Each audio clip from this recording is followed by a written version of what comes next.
Ticket please. Ticket ഇല്ല. അതെന്താ? എൻ്റെ കയ്യിൽ കാശില്ല. പിന്നെ എന്തിനകത്ത് വലിഞ്ഞെറിയത്? ഞാൻ ഇപ്പൊ ഇറക്കി വിടും. ഞാൻ ഇറങ്ങില്ല, എനിക്ക് പോയേ തീരൂ. ഇതുപോലുള്ള ആളുകളാ സാറേ തീവണ്ടിക്ക് കള്ളവണ്ടി എന്നുള്ള ചിത്തപ്പേരുണ്ടാക്കുന്നത്. കേൾക്കുന്നവരെന്താ വിചാരിക്കുക? സാറിനെ പോലുള്ള ആളുകൾ ഇതിനകത്ത് പണിയെടുക്കുന്നുണ്ടായിരുന്നല്ലേ? പിന്നെ പോലീസ് വിളിക്കും സാറേ. അത് ഞാൻ ചെയ്തിരിക്കും. സാറിന്റെ ടിക്കറ്റ്? അയ്യോ എന്റെ ടിക്കറ്റ് ഇല്ല.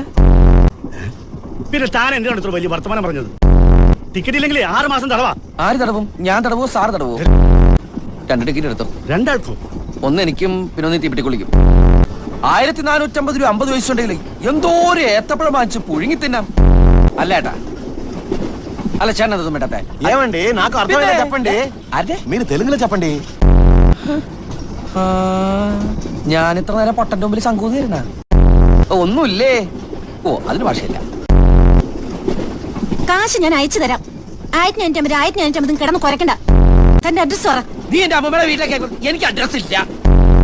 അതെനിക്ക് തന്നെ കണ്ടപ്പോഴേ മനസ്സിലായി.